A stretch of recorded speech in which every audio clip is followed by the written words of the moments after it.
কবিগুরু রবীন্দ্রনাথ ঠাকুরের ১৬০তম জন্মবার্ষিকীতে readers writers গ্রুপের নিবেদন রবি স্মরণে। ভাষ্য রচনায় সুদীপ্তা পাল, সঞ্চালনায় আসঞ্জন ব্রহ্মচারী ও সুদীপ্তা পাল, ভিডিও এডিটিং এবং আবহ সঙ্গীত নির্দেশনায় পঙ্কজ সিনহা, কারিগরি সহযোগিতায় কুন্তক চট্টোপাধ্যায়, সমন্বয় এবং নির্দেশনায় সুদীপ্তা পাল ও কার্তিক অধিকারী।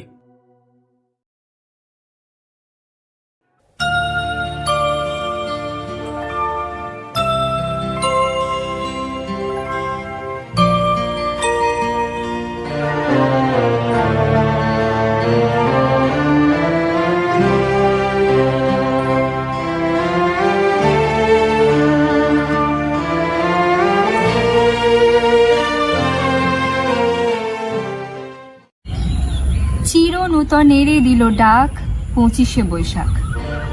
নমস্কার। আজ ২৫শে বৈশাখ। বাঙালির কাছে আজকের দিনটা ঠিক কতটা দামি তা আর নতুন করে বলে দিতে হবে না। যাকে আশ্রয় করে আমরা জীবনের পথে এগিয়ে চলেছি, যার গান, কবিতা, বাণীকে অবলম্বন করে আমরা জীবনের প্রতিটা মুহূর্তের বাধা বিঘ্ন অনায়াসে জয় করে চলেছি, আজ সেই মহাপুরুষের জন্মদিন। তিনি কবিগুরু রবীন্দ্রনাথ ঠাকুর। ১২৬৮ বঙ্গাব্দের আজকের দিনে কলকাতার জোড়াসাঁকোর ঠাকুর বাড়িতে মহর্ষি দেবেন্দ্রনাথ ঠাকুর এবং সারদা দেবীর কোল আলো করে জন্মগ্রহণ করেছিলেন তিনি। রবীন্দ্রনাথ, যাকে ভালোবেসে আমরা বলি রবি ঠাকুর, সত্যিই তিনি রবি। তার প্রতিভা এবং ব্যক্তিত্বের ছটায় আমরা সমগ্র বাঙালি জাতি আলোকিত।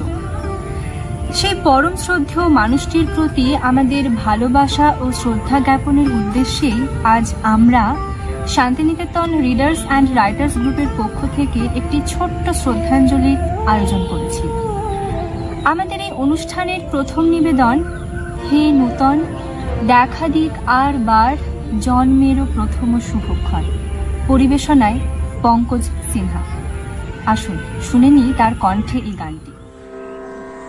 হে নূতন, দেখা দিক আর বার জন্মেরও প্রথম শুভক্ষণ, তোমারও প্রকাশ হোক, কুহেলিকা করি উদ্ঘাটন সূর্যের মতন। হে নূতন, দেখা দিক আর বার জন্মের প্রথম শুভক্ষণ, রিক্ত তার বক্ষ ভেদি আপনার করয় উন্মোচন, রিক্ত তার বক্ষ ভেদি আপনার করয় উন্মোচন, ব্যক্ত হোক জীবনের জয়, ব্যক্ত হোক তোমা মাঝে অসীমের চির বিস্ময়, ব্যক্ত হোক জীবনের জয়, ব্যক্ত হোক তোমা মাঝে অসীমের চির বিস্ময়, উদয় দিগন্তে শঙ্খ বাজে, মোর চিত্ত মাঝে, উদয় দিগন্তে শঙ্খ বাজে, মোর চিত্ত মাঝে, চির নূতনের দিল ডাক। পঁচিশে বৈশাখ হে নূতন, হে নূতন, দেখা দিকার বার জন্মের প্রথম শুভক্ষণ, হে নূতন।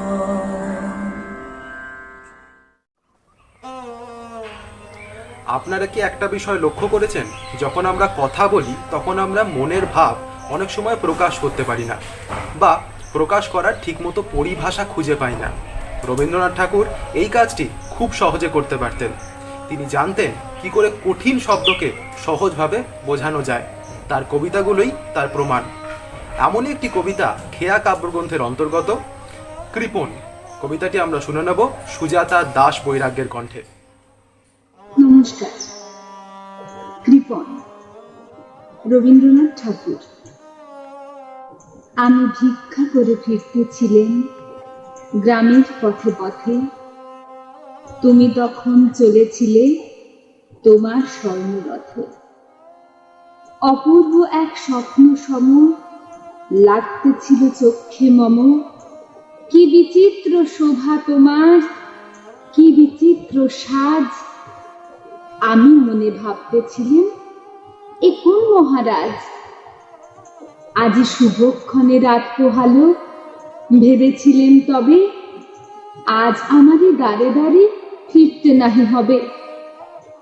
বাহির হতে নাহি হতে কাহার দেখা পেলেন পথে। চলিতে রথ ধনধান্য ছড়াবে দুই ধারে। মুঠা মুঠা করিয়ে নেব, নেব ভারে ভারে। দেখি সহসা রথ থেমে গেল আমার কাছে এসে। আমার মুখ পানে চেয়ে নামলে তুমি হেসে। দেখে মুখের প্রসন্নতা জুড়িয়ে গেল সকল ব্যথা। হেনকালে কিসের লাগি তুমি অকস্মাৎ আমায় কিছু দাও গো বলে বাড়িয়ে দিলে হাত। মরি, একই কথা রাজা রিয়াজ, আমায় দাও গো কিছু। শুনে ক্ষণকালের তরে রইনু মাথা নিচু। তোমার কিবা অভাব আছে ভিখারি ভিক্ষুকের কাছে? এ কেবল কৌতুকের বসে আমায় প্রবঞ্চনা। ঝুলি হতে দিলেন তুলে একটি ছোট কণা। যবে পাত্রখানি ঘরে এনে উজাড় করি, একে ভিক্ষা মাঝে একটি ছোট সোনার কণা দেখি। দিলেন যারা আজ ভিখারি রে, স্মরণ হয়ে এলো ফিরে। তখন কাঁদি চোখের জলে দুটি নয়ন ভরে। তোমায় কেন দিইনি আমার সকল শূন্য করে। নমস্কার।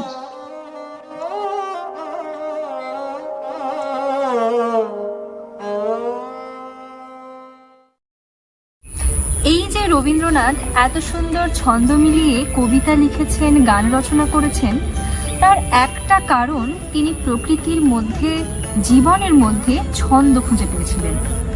তিনি দেখেছিলেন জন্ম, মৃত্যু, আনন্দ, দুঃখ, সৃষ্টি, ধ্বংস এ সবই একটা ছন্দের নিয়মে বাঁধা। তিনি সেই ছন্দ রহস্যের সন্ধান পেয়েছিলেন বলেই জীবনে আনন্দের উৎস খুঁজে পেয়েছিলেন। তাই তিনি বলেছিলেন, মম চিত্তে নীতি নৃত্যে কে যে নাচে, তাতা থই থই, তাতা থই থই, তাতা থই থই। সেই গানের সঙ্গে ছন্দ মিলিয়ে একটি নৃত্য পরিবেশনা দেখব আমরা। পরিবেশনায় গার্গী মণ্ডল।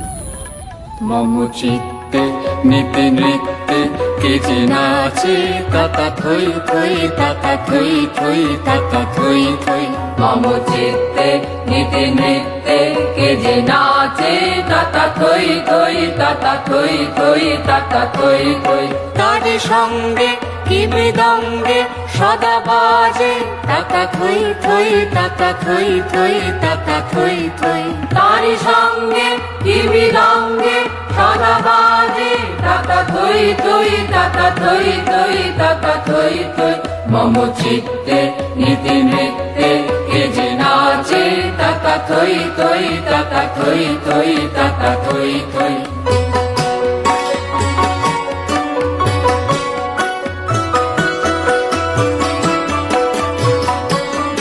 হাসি কান্না হীরা পান্না দোলে ভালে কাঁপে ছন্দে ভালো মন্দ তালে তালে। হাসি কান্না হীরা পান্না দোলে ভালে কাঁপে ছন্দে ভালো মন্দ তালে তালে। নাচে জন্ম নাচে মৃত্যু পাছে পাছে তাতা থই থই তাতা থই থই তাতা থই থই। নাচে জন্ম নাচে মৃত্যু পাছে পাছে তাতা থই থই তাতা থই থই তাতা থই থই।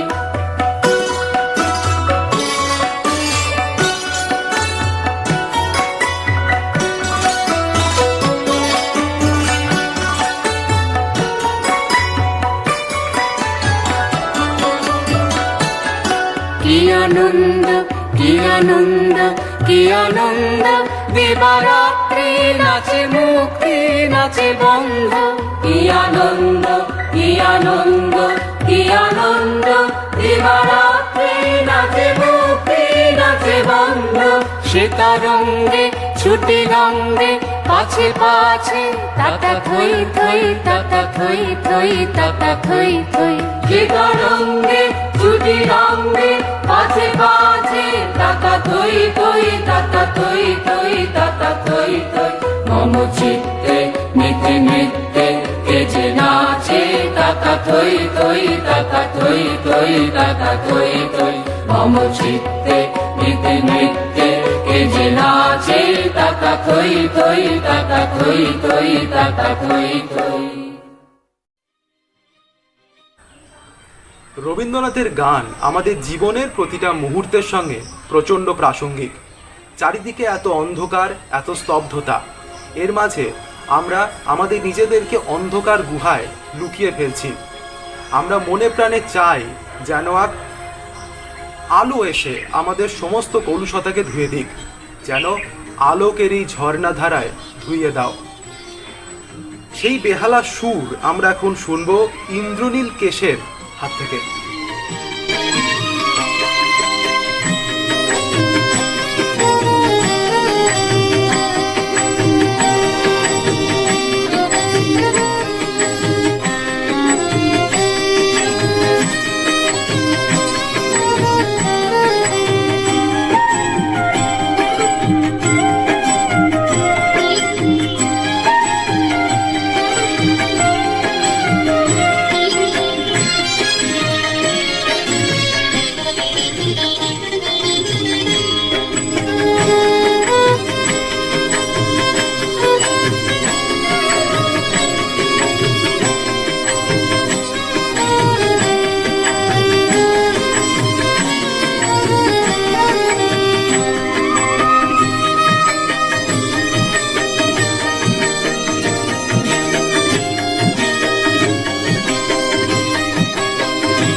রবীন্দ্রনাথ এমন এক ব্যক্তিত্ব যিনি আপনাতে আপনি পূর্ণ। তার আদর্শ, প্রতিভা সমস্তটা মিলিয়ে এক মহামানব তিনি। এখনো পর্যন্ত যদি তার আমরা কোনো প্রতিকৃতি বা ছবি দেখি, তাহলে তার সেই দীর্ঘ দেহ, দৃঢ়তা, মুখভঙ্গি সমস্তটা মিলিয়ে এমন এক ব্যক্তিত্ব ফুটে ওঠে যে তার সামনে আমাদের সমস্ত গর্ব, সমস্ত অহংকার ম্লান হয়ে যায়। তাই তার ভাষাতেই তাকে বলতে ইচ্ছে করে, মহারাজও ই কি সাজে, এলে হৃদয় পুরো মাঝে, চরণে তব কোটি শশী সূর্য মরে লাজে। এই গানটি এখন আমরা শুনে নেব মিতালি মণ্ডলের কাছ থেকে। মহারাজ কি সাজে, এলে হৃদয় পুরো মাঝে, চরণ তলে কোটি শশী সূর্য মরে লাজে।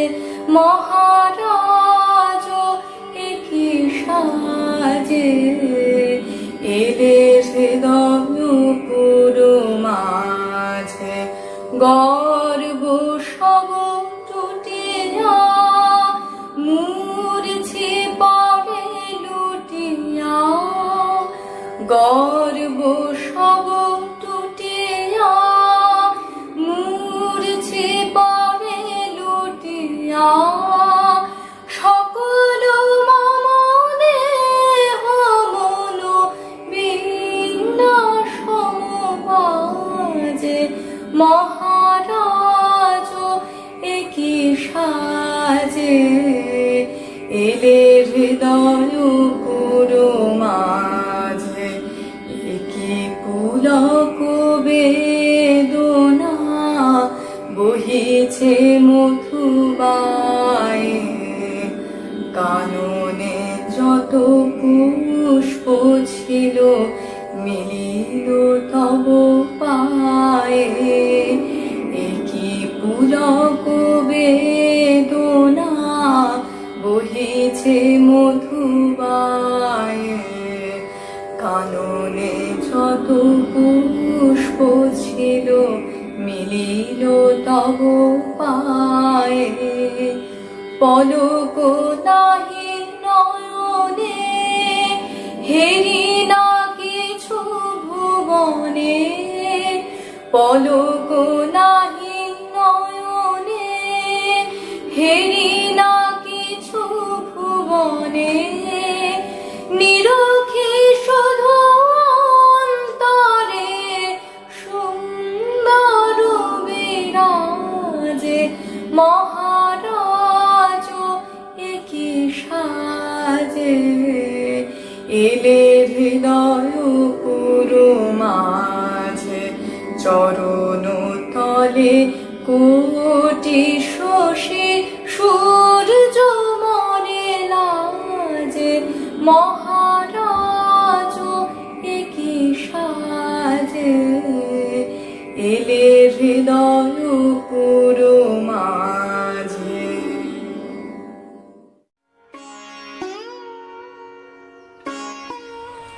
রবীন্দ্রনাথের কবিতার খ্যাতি বিশ্ব জনবিদিত, তাই তিনি আমাদের কাছে কবিগুরু, বিশ্বকবি। কিন্তু রবীন্দ্রনাথের এই কবি হয়ে ওঠার কাহিনী কি, তার পেছনে অনুপ্রেরণাই বা কী, এই সব কিছুর মধ্যে কৌতূহল থাকা খুবই স্বাভাবিক, আমারও আছে। তাই তিনি তার জীবন স্মৃতি কাব্যগ্রন্থে আমাদের সমস্ত কৌতূহল মিটিয়ে দিয়ে গেছেন। কি লিখেছেন তিনি সেখানে, আসুন জেনে নেওয়া যাক রিয়া গড়াইয়ের কাছ থেকে। আজ 25শে বৈশাখ বিশ্বকবি রবি ঠাকুরের জন্মদিন। তার লেখা জীবন স্মৃতি থেকে নেওয়া কবিতা রচনারম্ভ অংশটি আমি পাঠ করছি। আমার বয়স তখন 7-8 বছরের বেশি হইবে না। আমার এক ভাগিনেও শ্রীযুক্ত জ্যোতিপ্রকাশ আমার চেয়ে বয়সে বেশ একটু বড়। তিনি তখন ইংরেজি সাহিত্যে প্রবেশ করিয়া খুব উৎসাহের সঙ্গে হ্যামলেটের স্বগতোক্তি আওড়াইতেছেন। আমার মতো শিশুকে কবিতা লেখাইবার জন্য তাহার হঠাৎ কেন যে উৎসাহ হইল তাহা আমি বলিতে পারি না। একদিন দুপুরবেলা তাহার ঘরে ডাকিয়া লইয়া বলিলেন, তোমাকে পদ্য লিখিতে হইবে বলিয়া পয়ার ছন্দে 14 অক্ষর যোগাযোগের রীতি পদ্ধতি আমাকে বুঝাইয়া দিলেন। পদ্য জিনিসটিকে এ পর্যন্ত কেবল ছাপার বহিতেই দেখিয়াছি। কাটাকুটি নাই, ভাবনা চিন্তা নাই, কোনোখানে মর্তজনিত দুর্বলতার কোনো চিহ্ন দেখা যায় না। এই পদ্য যে নিজে চেষ্টা করিয়া লেখা যাইতে পারে এ কথা কল্পনা করিতেও সাহস হইত না। একদিন আমাদের বাড়িতে চোর ধরা পড়িয়াছিল। অত্যন্ত ভয়ে ভয়ে অথচ নিরতিশয় কৌতূহলের সঙ্গে তাহাকে দেখিতে গেলাম। দেখিলাম নিতান্তই সে সাধারণ মানুষের মতো। এমন অবস্থায় দারোয়ান যখন তাহাকে মারিতে শুরু করিল, আমার মনে অত্যন্ত ব্যথা লাগিল। পদ্য সম্বন্ধেও আমার সেই দশা হইল। গোটা কয়েক শব্দ নিজের হাতে জোড়াতাড়া দিতেই যখন তাহা পয়ার হইয়া উঠিল, তখন পদ্য রচনার মহিমা সম্বন্ধে মোহ আর টিকিল না। এখন দেখিতেছি পদ্য বেচারার উপরেও মার সয় না। অনেক সময় দয়াও হয়, কিন্তু মারও ঠেকানো যায় না, হাত নিষ্পিস করে। চোরের পিঠেও এত লোকের এত বাড়ি পড়ে নাই। ভয় যখন একবার ভাঙিল তখন আর ঠেকাইয়া রাখে কে? কোনো একটি কর্মচারীর কৃপায় একখানি নীল কাগজের খাতা জোগাড় করিলাম। তাহাতে স্বহস্তে পেন্সিল দিয়া কতগুলো অসমান লাইন কাটিয়া বড় বড় কাঁচা অক্ষরে পদ্য লিখিতে শুরু করিয়া দিলাম। হরিণ শিশুর নূতন শিং বাহির হইবার সময় সে যেমন যেখানে সেখানে গুতা মারিয়া বেড়ায়, নূতন কাব্যোদ্গম লইয়া আমি সেই রকম উৎপাত আরম্ভ করিলাম।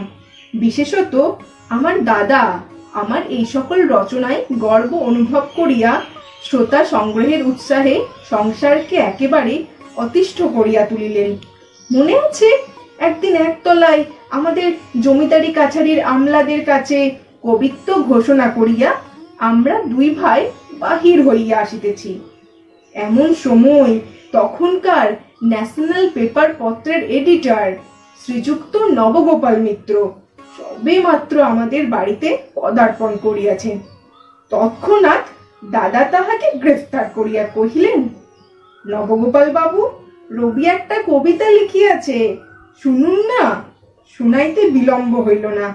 কাব্য গ্রন্থাবলীর বোঝা তখন ভারী হয় নাই। কবিকীর্তি কবির জামার পকেটে পকেটে তখন অনায়াসে ফেরে। নিজেই তখন লেখক, মুদ্রাকর, প্রকাশক, এই তিনে এক এককে 3 হইয়াছিলাম। কেবল বিজ্ঞাপন দিবার কাজে আমার দাদা আমার সহযোগী ছিলেন। পদ্মের উপরে একটা কবিতা লিখিয়াছিলাম। সেটা দেউড়ির সামনে দাঁড়াইয়াই উৎসাহিত উচ্চকণ্ঠে নবগোপাল বাবুকে শুনাইয়াছিলাম। তিনি একটু হাসিয়া বলিলেন, বেশ হইয়াছে, কিন্তু ওই দ্বিরেফ শব্দটার মানে কি? দ্বিরেফ এবং ভ্রমর দুটোই 3 অক্ষরের কথা। ভ্রমর শব্দটা ব্যবহার করিলে ছন্দের কোনো অনিষ্ট হইত না। ওই দুরূহ কথাটা কোথা হইতে সংগ্রহ করিয়াছিলাম মনে নাই। সমস্ত কবিতাটার মধ্যে ওই শব্দটার উপরেই আমার আশা ভরসা সবচেয়ে বেশি ছিল। দফতরখানার আমলা মহলে নিশ্চয়ই ওই কথাটাতে বিশেষ ফল পাইয়াছিলাম, কিন্তু নবগোপাল বাবুকে ইহাতেও লেশমাত্র দুর্বল করিতে পারিল না। এমনকি তিনি হাসিয়া উঠিলেন। আমার দৃঢ় বিশ্বাস হইল নবগোপাল বাবু সমাজদার লোক নহেন। তাহাকে আর কখনো কবিতা শুনাই নাই।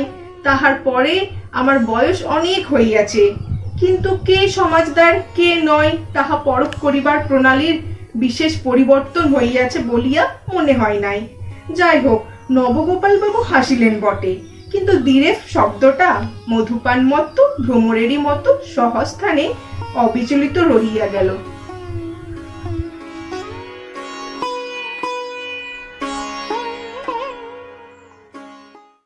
রবীন্দ্রনাথ ও তার পরিবার ছিলেন ব্রাহ্ম। তারা ব্রহ্মের উপাসনা করতেন। তাই রবীন্দ্রনাথ ঠাকুর বেশ কিছু ব্রহ্ম সঙ্গীত রচনা করেছিলেন। যেমন মাঝে মাঝে তব দেখা পায় গানটিও একটি ব্রহ্ম সঙ্গীত। এই গানটির সঙ্গে একটি নৃত্য উপস্থাপনার সাক্ষী থাকবো আমরা। পরিবেশনায় সুদীপ্তা পাল। আসুন দেখে না যাক।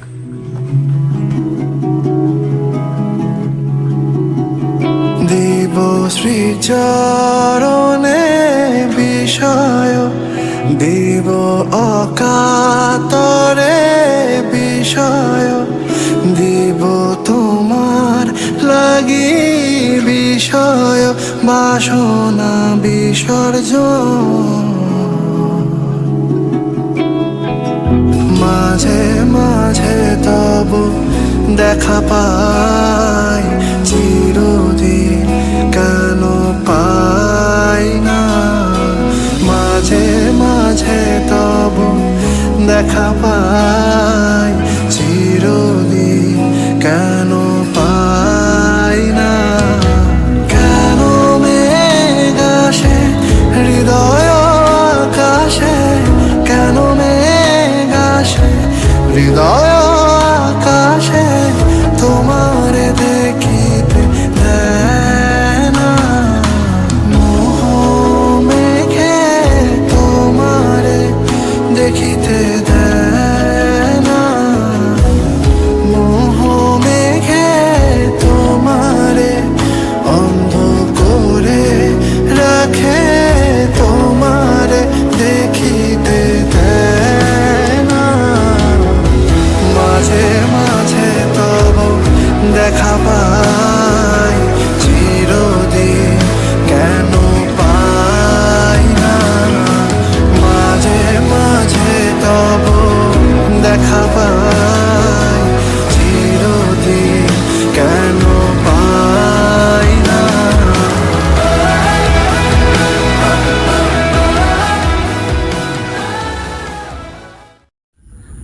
রবীন্দ্রনাথের গানগুলিকে কতকগুলি পর্যায়ে ভাগ করা হয়, যেমন প্রেম, পূজা, প্রকৃতি, স্বদেশ, আনুষ্ঠানিক, বিচিত্র ইত্যাদি।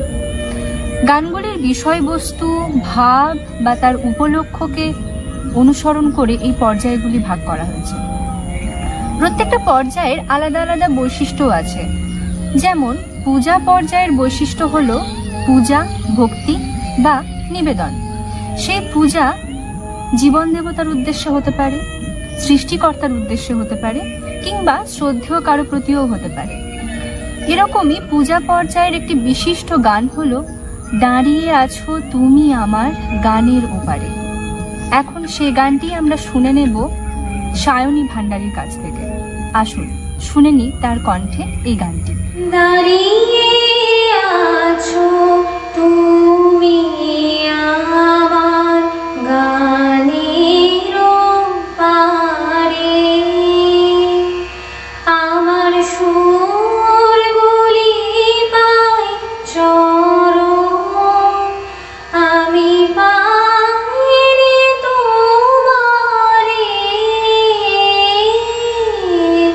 দাঁড়িয়ে আছো তুমি আমার গানের পারে।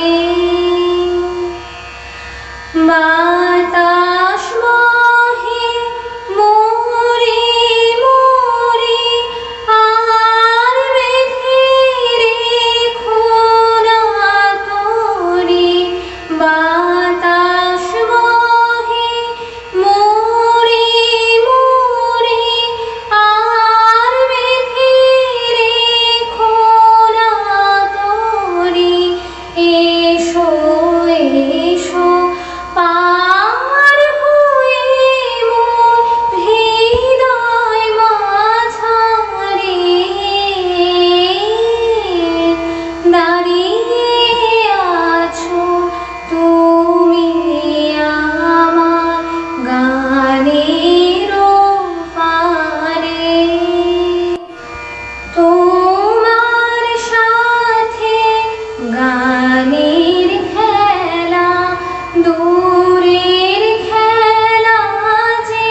কথা বলছিলাম রবীন্দ্রনাথের পূজা পর্যায়ের গান নিয়ে। এরকমই একটি গান, আগুনের পরশমণি ছোঁয়াও প্রাণে, এ জীবন পূর্ণ করো দহন দানে। জীবন দেবতার কাছে এ এক অপরিসীম আকুতি। আগুনের শুচিস্পর্শে পবিত্র হোক দেহ ও আত্মা, জ্বলে উঠুক পুণ্যের আলো। আর সেই আলো ঊর্ধ্বাকাশে গিয়ে দেবালয়ের দীপশিখা হয়ে জ্বলে উঠুক। কি গভীরভাবে আমাদের স্পর্শ করে এই বার্তা। আসুন অসিত শীলের পরিবেশনায় সেতারের সুরে সুর মিলিয়ে আমাদের মনেও ধ্বনিত হোক সেই বার্তা।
পর্যায়ের আরেকটা বিখ্যাত গান হলো আমার মাথা নত করে দাও হে তোমার চরণ ধুলার তলে। এ গানে রবীন্দ্রনাথ প্রার্থনা জানাচ্ছেন তার জীবন দেবতার কাছে। তিনি বলছেন তিনি প্রচার চান না, তিনি অহংকার চান না, তার সমস্ত অহংকার চূর্ণ হয়ে যাক, জীবন দেবতার কাছেই মাথা নত করে থাকতে চান তিনি। কি অদ্ভুত না? এত বিখ্যাত একজন মানুষের এত বিনয়ী প্রার্থনা। আসলে মানুষটাই তিনি এমন। কি চাইতেন তিনি, কি ছিল তার প্রার্থনা? আসুন শুনে নি প্রিয়াঙ্কা দত্তর কাছ থেকে।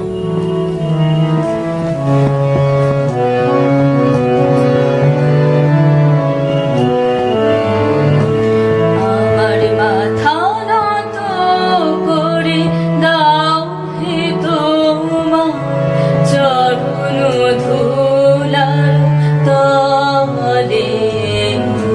মাথা নত করে দাও হে তোমার চরণ ধুলার তলে।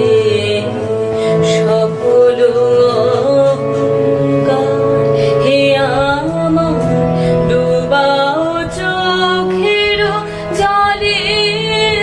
আমার মাথা নত করে দাও হে তোমার চরণ ধুলার তলে।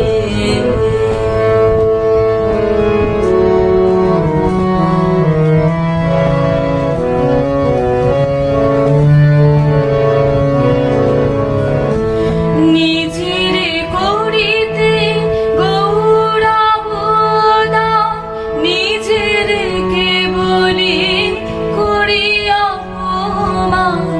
নিজের করিতে গৌরবদান, নিজের কেবলি করিয়া অপমান। আপনারে শুধু ঘেরিয়া ঘেরিয়া ঘুরে মরি পলে পলে। আমার মাথা নত করে দাও হে তোমার চরণ ধুলার তলে।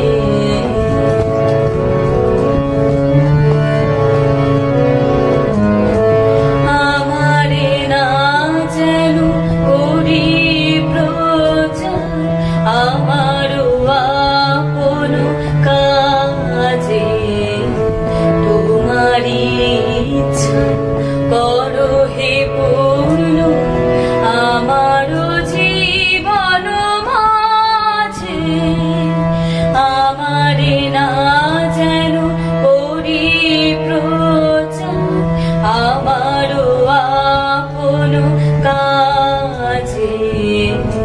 তোমারি ইচ্ছা করো হে পূর্ণ আমারও জীবন মাঝে।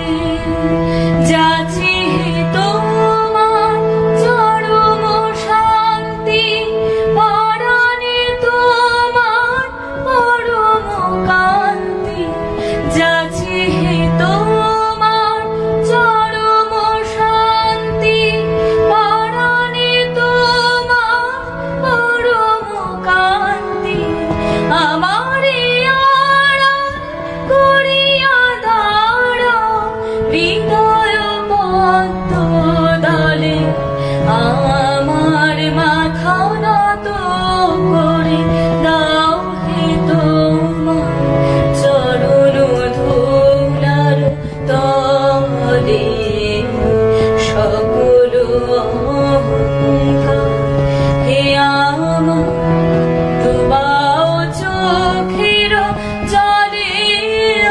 আমার মাথা নত করে দাও হে তোমার চরণ ধুলার তলে।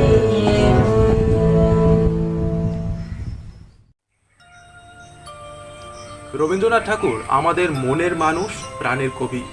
তাকে ছাড়া আমাদের বাঙালি জীবন সার্থক নয়। তার গান, ছড়া, গল্প, কবিতা শুধু বাংলা সাহিত্যে নয়, বাঙালি জীবনেও প্রভাব ফেলেছে অনেক। তাই তার সেই সৃষ্টির মধ্যে দিয়ে তিনি বেঁচে থাকবেন আমাদের হৃদয়ে। হ্যাঁ, সত্যিই তাই। রবীন্দ্রনাথ আমাদের কাছে বটবৃক্ষের মতো, তাকে আশ্রয় করেই আমাদের জীবনের এগিয়ে চলা। তার আদর্শ চিরকাল আমাদের পাথেয় হোক, তার প্রতি আমাদের শ্রদ্ধা, ভক্তি, ভালোবাসা চিরকাল অটুট থাকুক, এই আশা রেখে আমরা আমাদের আজকের এই অনুষ্ঠান এখানেই শেষ করছি। সকলে ভালো থাকবেন, সুস্থ থাকবেন, সকলকে ভালো রাখবেন। নমস্কার।